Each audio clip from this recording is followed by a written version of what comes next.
From our studios around the world, this is Eat Well, Travel Better, the Business of Food Travel podcast.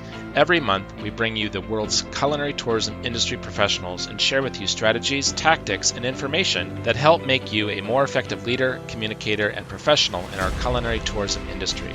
I'm your host, Eric Wolf. Thanks for listening. Welcome to episode 66 of the Business of Food Travel podcast. Today, we will be speaking with Chef Darren MacLean. Chef Darren is one of Canada's most acclaimed and outspoken chefs, restaurateurs, and environmental advocates. Seeking to showcase Canada's culinary scene to international audiences, MacLean was Canada's sole contender and a finalist on Netflix's global cooking competition, The Final Table. He is also the first Canadian chef ever invited to collaborate with Princess Cruises. MacLean is passionate about sustainability and the food building community. While he regularly participates in events as an educator, speaker, and culinary judge in Canada and abroad, he is happiest when in the kitchen. MacLean's Japanese izakaya-style restaurant Shokunin in his home city of Calgary, Alberta, has been voted one of Canada's top 50 restaurants for 3 years in a row. Canada's ethnic mosaic inspires Chef Darren. His appreciation for diversity leads him to travel extensively, further developing his unique perspective on food and the culinary experience. MacLean has spent considerable time in Japan studying the cuisine of the country that inspires him most. Believing in the power of food to bridge cultures, he welcomes global chefs to his country and kitchen, and he himself travels often, from Tokyo to Mexico City, to collaborate with others. Here's our conversation with Chef Darren. Chef Darren, thank you very much for being on the Business of Food Travel podcast today. Thank you so much for having me on the Business and Food Travel podcast today. I am intrigued by your background. You're quite an accomplished chef. You've been on Netflix on The Final Table as a finalist, and you have really a tremendous culinary pedigree. How did you get interested in cooking? Same way most people do, through their mom.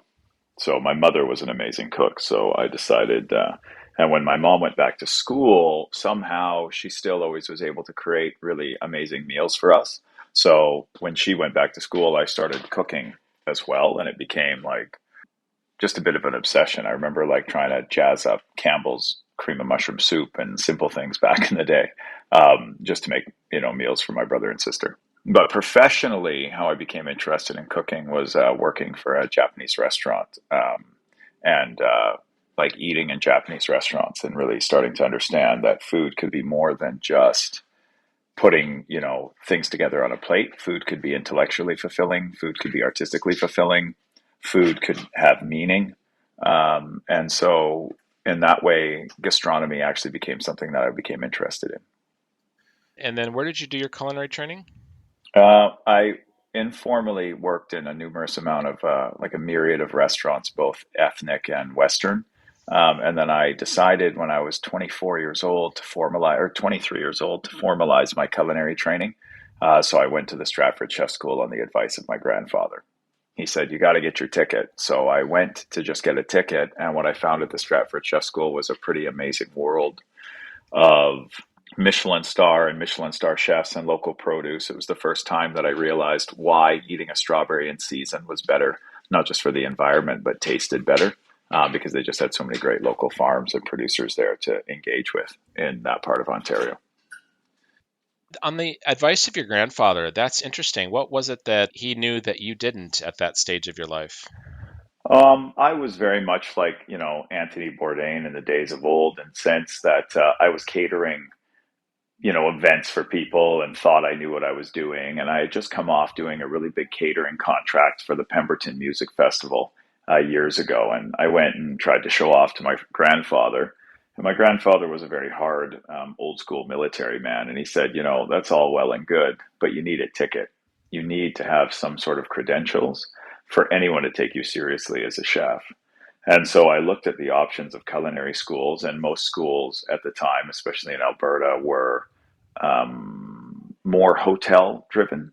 And I had no interest in doing hotels or chains. So there was a really good program on the Food Network that was chronicling chef school, is what it was called. And it chronicled this Stratford Chef School. So I wound up going there, and it changed my whole life. I'm sure it did, as I'm sure did being on Netflix. What was that like? It must have been exciting and a real important part of your career.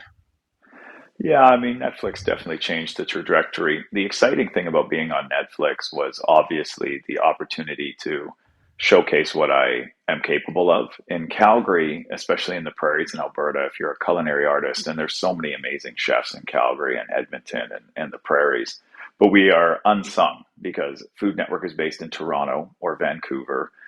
Montreal is known as a food destination in Canada, and so we're often overlooked. So being able to draw attention to my part of the world was pretty incredible opportunity. So being on Netflix was really important because as a chef, or all chefs, we're at the whim of, especially nowadays with social media, we're at the whim of the opinions of anyone who can sit at a keyboard or type on their phone. And so I was dealing with a lot of that in my life professionally, and then going on Netflix and actually being judged by the best chefs and the best judges in the world and being found worthy was a tremendous boon to my sense of identity and creativity, which I think is really important as a chef. So Netflix gave me that. And the other thing that really came out of Netflix and that opportunity that I thought was really important were the people that I met on that program. See, Netflix had no prize money. So you were there for love of the game, basically. And so was every chef there. And I mean it when I say it, every single chef on that program could have won the show. I like to say that I made it to the finale and I was, one of the finalists, and that's wonderful. And I was, but, I'm very lucky that I'm a Canadian chef because I was pretty well versed in most of the cuisines, even a small amount, whereas a lot of the other chefs weren't. And it actually made me really understand the power of being a chef in Canada.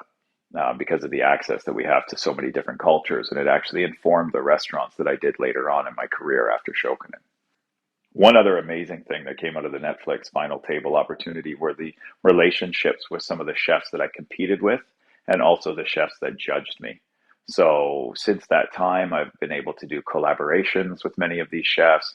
Um, they've introduced me to other chefs that we've been able to bring to Canada and vice versa. So it's actually afforded me the opportunity to cook and travel, which is every chef's dream, with amazing people. And so these people that I competed with were all incredible. And we stay in touch. Actually, I have Shane Osborne, who's a finalist with me, arriving in Calgary in a couple weeks to cook with me for 10 days. So, pretty amazing opportunity.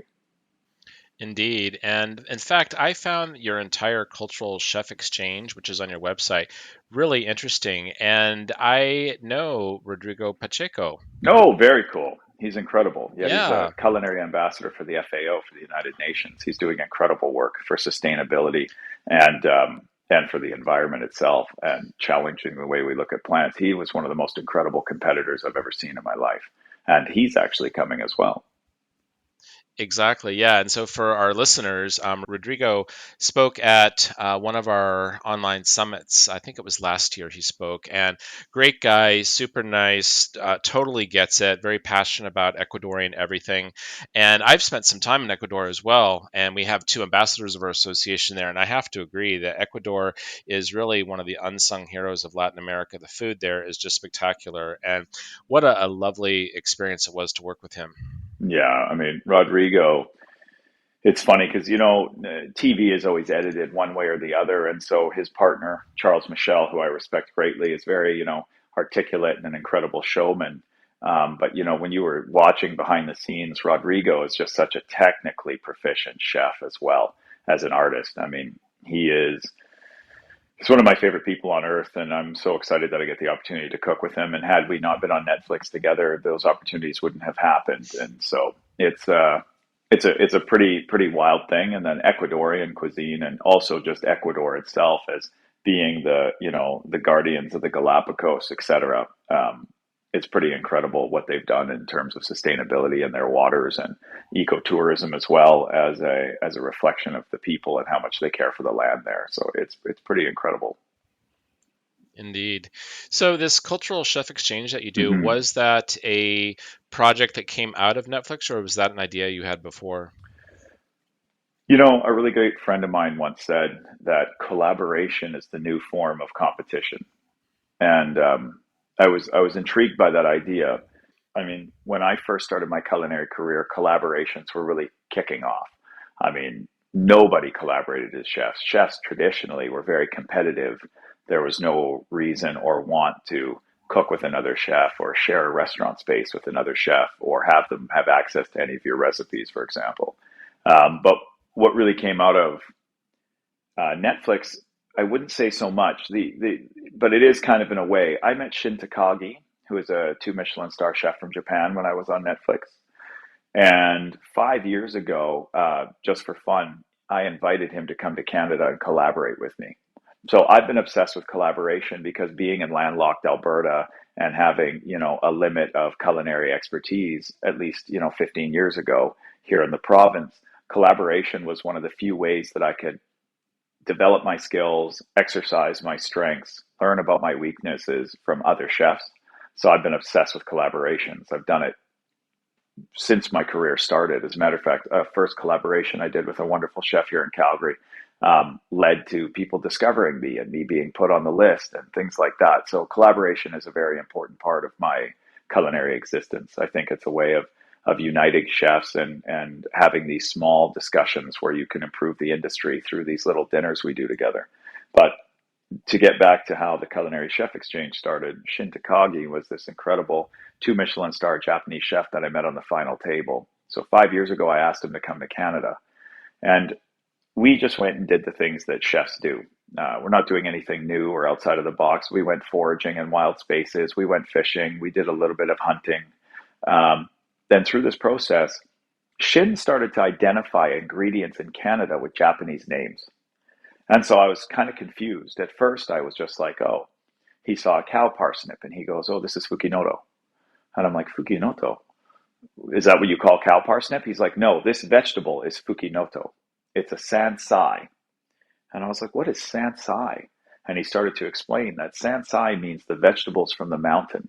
It's a collection of 6 or 7 vegetables that are all sourced in Japan from the mountainside. It's actually a part of their culinary traditions to use wild edibles in the spring. They literally have a word for it, sansai, which is mountain vegetables. So as we continued our foraging walk, Shin started pointing out other things. Oh, this is very similar to taranome. That's another wild vegetable. Fiddleheads have a different name. And this light bulb sort of popped off in my head that we have so much to share and so many similarities, even in the foods that we source and eat.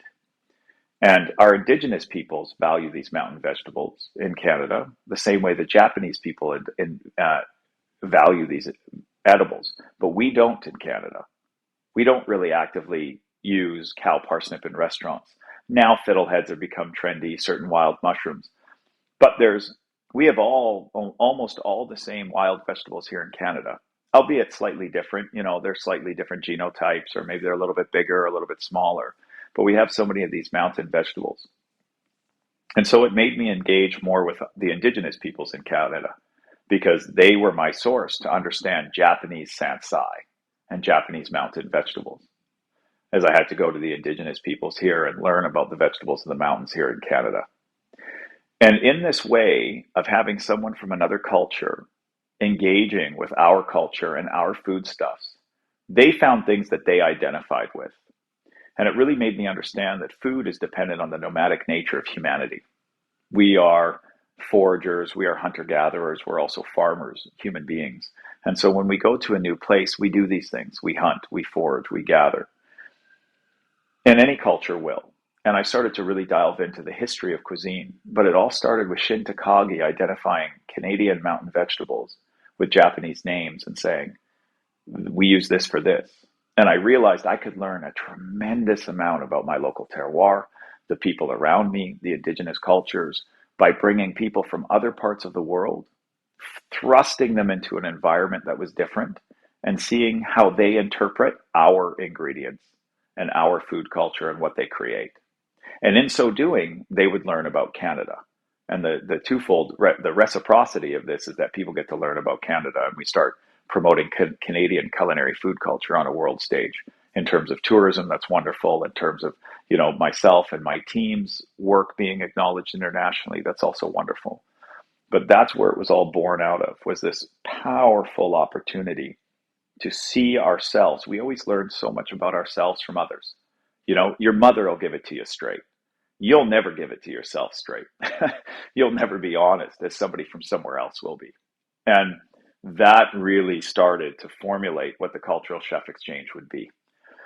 And so it's a real exercise in culinary diplomacy. You have chefs have powerful personalities, and we want to do different things with different ingredients. It's taught me a tremendous amount of humility because I might want to cook with something, but I have to relent and let that chef explore their culinary narrative in Canada. And so that's sort of the basis of it. So it came out of the final table in the sense that I met Shin Takagi. But it wasn't born from the idea of the final table and all these chefs together. I was just with a chef who identified things locally with familiarity. If we look at food historically and we decide to go back and understand, when I go back to food being a result of the movement of people, is anytime you try to put a cuisine into a box, you limit the possibilities of that cuisine. If I say tempura to you, you're going to say, oh, that's from Japan. But tempura is not from Japan. In essence, it is decidedly Japanese, but it was brought by Portuguese Jesuits in the 15th century or 16th century. And over 400 years, it became the tempura we know today. It's totally Japanese, but its roots are from collaboration. If I say tacos, you might love tacos with beef and pork. There are no tacos with beef and pork in Mexico until the Spanish arrive and bring beef and pork with them. The tomato, one of my favorite ingredients, is synonymous with Italian cuisine. But the tomato itself is from Mexico or Mesoamerica. And in fact, the Italians wouldn't touch it for almost 100 years because they considered it a poisonous nightshade. So, and when I speak of Italian cuisine, most Italian pasta shapes are as a result of the spice trade and from Chinese dim sum, which predates most of the stuffed pastas by 400 or 500 years. So to me, food is completely dependent on people, their histories, their traditions, their stories, and what they apply to the ingredients they find when they move. This nomadic nature of humanity actually drives cuisine. So the cultural chef exchange is a way for me to explore that idea, experiment with that idea, make historical references, and learn about other cultures. And then the main crux of what the culinary chef exchange is all about is to look at Canadian ingredients and try to have a conversation around what Canadian food is and what Canadian food tourism or destination can be. And the reason for this is that Canada is very young. So we need this movement of people. So we have one of the most unique multicultural mosaics on the planet, which is a really incredible thing about being Canadian. One of the reasons I feel I was so successful on the show as a Canadian is that the French cooks really struggled with, yes, they'd win any challenge that was French, or the Spanish cooks, they would win the paella challenge because they were Spanish. The Brazilians won feijoada because they were Brazilian. But any part of it, these cultures that are very I don't want to say one dimensional, they're powerful, they're vast, but they're monocultures. 85% of the population, let's say in Korea, is Korean. 85% of the population in Japan is Japanese. Whereas in Canada, it's almost 50-50. And you have this great, wide, wonderful history. So Canadian food is going to be a reflection of all those cultures in 100, 150 years. And that's the purpose of the culinary exchange, is to pick these cultural groups in Canada, find somebody who is still in the country and identifies with these cultural groups, brings them to Canada, and then we see what's being created. And hopefully it serves also as inspiration to new Canadians, second generation, third generation Canadians that see some of these chefs and realize that they're a part of the Canadian food story. We are so much more than maple syrup and poutine. And this is something that I want to communicate through the chef exchange and the cultural chef exchange, is this wonderful unity that food brings, not just to the table, but to people and to their cultures. So sorry for the long-winded answer, but that's essentially the gist of what the culinary chef exchange is all about, or the cultural chef exchange, sorry. The World Food Travel Association is the world's leading authority on food and beverage tourism. Founded in 2001, each year we serve a community of 200,000 professionals in more than 150 countries. Thinking about a career change because of the pandemic, or looking to improve your current skills?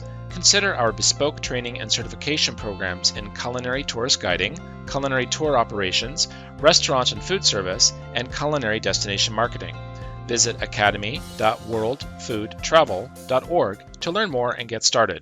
You're a great storyteller. You took me on different journeys as I was listening to you. And I understand that you spent some time in Japan. Now, did that come before or after you met Chef Shin? The time I spent in Japan was actually 8 months. It was a period of 8 months off and on before I opened my restaurant Shokunin in 2016. So I actually didn't meet Shin until we shot the show in late 2017. So I was in Japan a lot longer and a lot before. I actually went there because I had this idea to endeavor to open a Japanese restaurant. Most of my restaurants have been sort of contemporary, fusion Canadian, etc. And I just love Japanese cuisine. And it was the first cuisine I ever engaged with in a meaningful way when I was in my 20s, early 20s rather. So I actually went to Japan before, and I had the wonderful opportunity to travel with one of the judges from the final table. His name was Narisawa. He's a really famous Japanese chef. He's in the world's 50 best to this day. At the time, he was in the top 10 best restaurants in the world. He was the number one restaurant in Asia. And he gave me one of the most generous experiences of my life. I owe Narisawa so much, more than I can ever repay.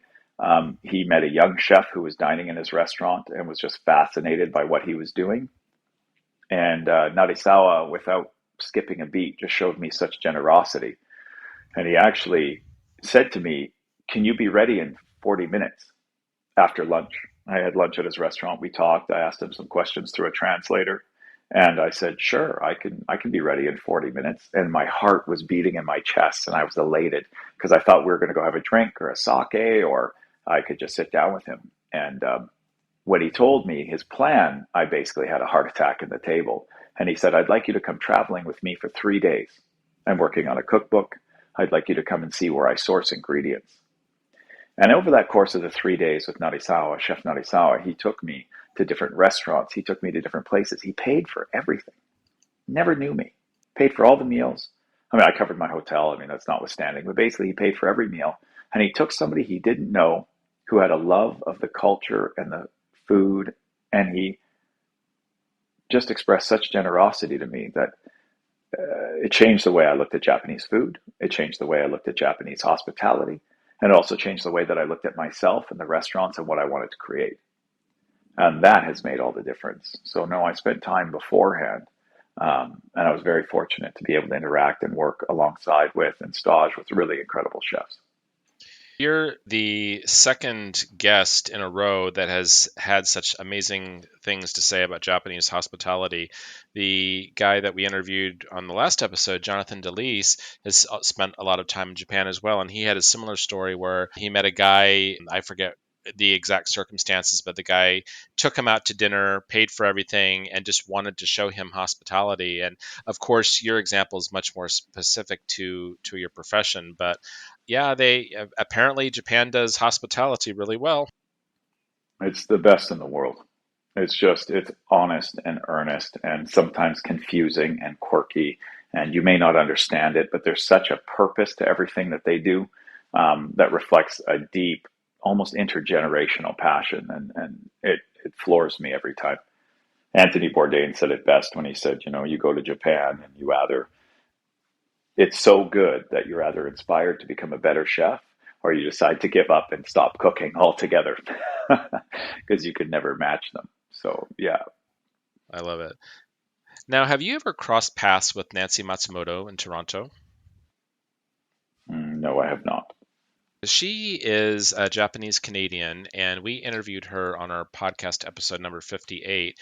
And she wrote a book on sake. She did it during the pandemic, went during lockdown, and she is so well versed. Well, obviously with her background, she is so well versed on everything Japanese, and she sent me a copy of this book, and I was amazed. For the first time, I truly understood everything about sake. Well, not everything, but as much as I could. But just the way she presented it was just so easy to understand. And she might be a resource for you. I'd be happy to introduce you to her because she's a fascinating woman. Anytime.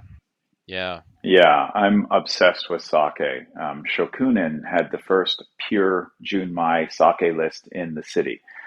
We don't sell any Hanjozos. We only sell pre-World War II styles of sake. These are, as you know, probably she would highlight this in her book with the polishing rates and things like that. The history of sake is incredible. There are sake breweries that are 700 years old. One in particular is 350 years old that we work with exclusively called Masumi. They do in-bottle fermentation like champagne, but with sake. They've been doing it for 150 years. There's wineries in Japan as well. My friend has a wonderful winery that's 120 years old with really amazing old naturalized Koshu grapes. These are grapes that naturalized and cloned to Japan after they were brought over hundreds and hundreds of years ago. So the world of particularly Japanese sake is absolutely fascinating and deep in its breadth, and it's my beverage of choice. I rarely drink wine. I'll like have a beer, but sake, if it's available, that's what I like to dive into because it can be sweet and crisp like Rieslings. The problem is in North America, we're always served hot sake or sake that has alcohol added to it. So that's called the Honjozo. Is after World War II, there's a shortage of rice. So sake producers start adding distilled alcohol from Brazil to rice, or sorry, to sake as they brew it. And what that creates is that real dry, petrol sort of feeling sake. But true sakes, especially Jumai ginjos can be very almost sweet. They can have, when I say sweet, I don't mean sweet like wines like you would experience, but akin to Rieslings and Pinot Gris. But I don't always like to compare sake to wine because I think wine is younger than most sake. So it's an interesting kind of conversation. I didn't realize how little I knew about sake until I saw Nancy's book, and then I thought, oh gosh, I am such a newbie here. I Yeah. just, I need to go to Japan with someone like Chef Shin or you, and just have you show me the ropes because I feel like I would be Yeah, such an exactly. idiot. I would embarrass myself if I went to a restaurant and tried to order sake.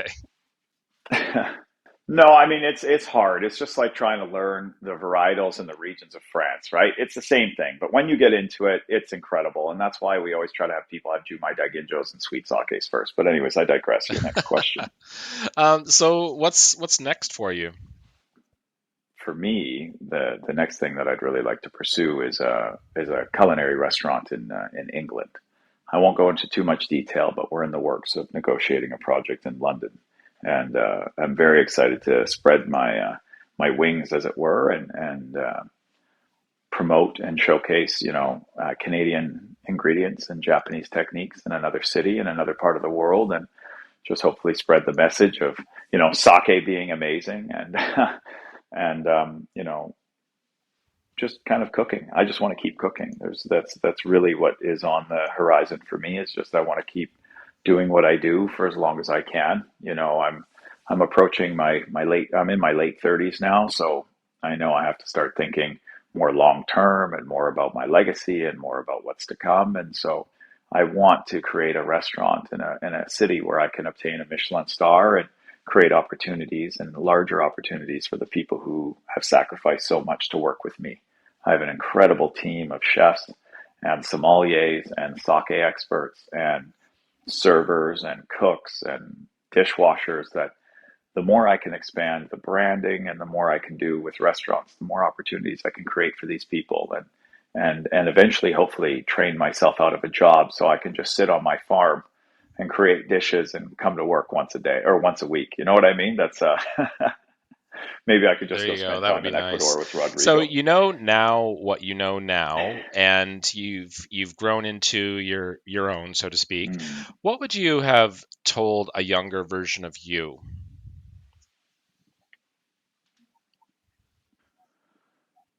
Honestly, looking back at that kid, I would have told him to slow down. I would have said the fastest way to get to where you want to go is slowly. It's like reading a recipe. When you're in culinary school, you're told read the whole recipe first. But generally, what you do is you look at the ingredients and you go and you get all of the ingredients and you start making the recipe. And then you'll miss a crucial step. You'll mix something before you're supposed to mix it, particularly in baking, let's say, for example. And then because of it, your cake won't work and you'll have to remake the whole recipe anyways. So whilst you were moving very quickly and you thought you were going fast, you were actually slowing yourself down by trying to be expedient. And that comes from insecurity, I think, and that comes from a desire to achieve. I think that we are told on social media and Instagram and all sorts of things nowadays that we're all supposed to be millionaires and Ferraris because every attractive person we look up to is doing that. And the tremendous reality is that, your success is almost always in direct proportion to what you're willing to sacrifice, unless you're born into a tremendous amount of money. There's a sacrifice that must be had. So I really wish I would have told him, I think my ambition got in my way a lot of times, and I was able to achieve an incredible amount, but not always in the best or ways that I now looking back would have liked to have slowed down. Worked for a few more people before I opened my own restaurant, not had to carry the mantle of head chef at 26 years old when I maybe wasn't ready for it. I think I could have come a lot further faster. And I think I was very fortunate that somebody believed enough in me and selected me to be on a program on Netflix. Otherwise, my restaurant would have closed. So I really believe that building the fundamental skills, but that would be it. I would just really be honest and say the fastest way to get to where you want to go is slowly, master a technique. It's like learning mathematics. If you keep passing math classes with 50% of the knowledge, you're going to hit a wall. But if you keep at that math class and don't allow yourself to move on to the next problem until you've mastered the first one and you have 90% for proficiency, you'll go further faster. It'll take you longer, but the road later on gets easier.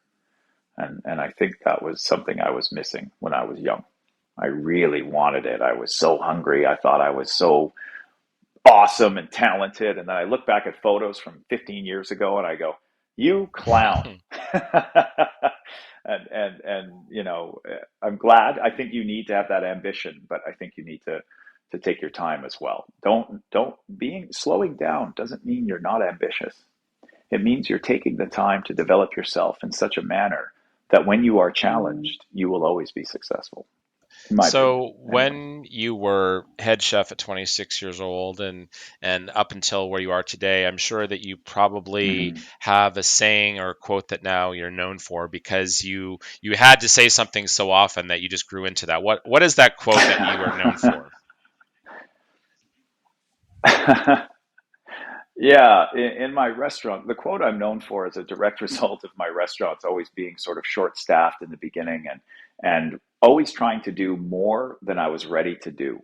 So I always say this to my servers and to particularly servers usually at the pass, but it has a deeper meaning. But I basically say, two trips are better than one tragedy.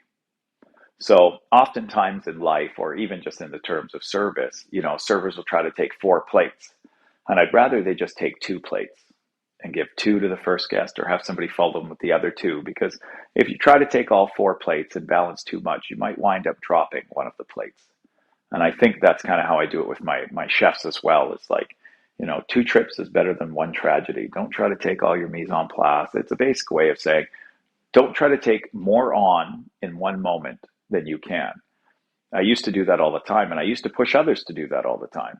And it's better, and I don't mean this like you still have to push in a kitchen, you still have to be on time, you still have to all that. But what I mean by that is, think about what you're doing. It's better that, you make two trips instead of having one tragedy. That's sort of kind of how I like to look at things now. I'd rather take a little bit longer to get something done so that I do it right, correctly, and execute perfectly, as opposed to trying to do too much and then failing colossally. I know it seems like an antithesis, but no, I'm not telling anyone to slow it down. What I'm asking people to do is that if you take the time in the beginning, it's like a learning curve or a bell curve. At the first beginning, when you're learning new things, it seems very slow. But as you gain knowledge, that curve rockets skyward. So as opposed to take the time while you can to learn a new skill, to develop that skill. Because if you can learn how to properly brunoise a carrot, like really fast with real mastery, in 10 years, when you have your own restaurant and you have 30 tasks to get done in an hour, you'll be able to. You will become much faster. So I'm not advocating being slow. I'm not advocating slow it down, or I'm definitely not one of these people that think we work too much, I just think it's about thinking about what you're doing, mastering techniques. So you might not get that promotion as fast, but when you're ready for that promotion, all the other ones that come after that will start to come at much faster because you took the time in the beginning to get somewhere. And it's what I meant by reading the recipe through. You must slow it yourself down enough to read the whole recipe through so you fully understand what you're making, so you don't have to make it twice. Fastest way to get somewhere is by taking your time to understand where it is you want to go, understand what your task is in front of you, because that's when you make mistakes, when you're in a hurry. It's like, oh, I got to get to the airport. I just did this myself. I flew to Vancouver 2 days ago and I forgot my wallet at my restaurant. But that night I needed to get out of there because I was in a rush to go home and pack. And then in the morning I was in a rush to get to the airport. And before I knew it, I went, oh my God, thank God I have an extra credit card in a drawer and a passport, because I'm not going to be able to either get my wallet and miss my flight or catch my flight and leave my wallet behind.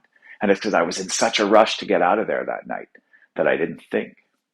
And that's, has slowed me down. Had I taken 15 minutes and looked at my day and sat down at the restaurant and said, what do I have to do? And took a breath, then I would have had my wallet. I would have remembered where I left it. And then in the morning, I wouldn't have been as frantic. So they're silly little examples, but I just want to make it very clear that I'm not advocating to slow down. I want people to speed up, but you only do that by taking your time at first to understand what's in front of you and reading the whole recipe the whole way through. So as we That's kind of start how I see to it. wrap up here, what is the next destination that you would love to travel to for food that you have not been to yet, and why do you want to go there? The next destination I'd like to travel to for food, I really would love, love, love to go to Australia. Um, I've never been there. I think they have a really deep and rich indigenous culture. I think they have some of the most unique and incredible ingredients on the planet. Um, One of my best friends is from Australia, Shane Osborne, who I'll be cooking with in the next couple of weeks.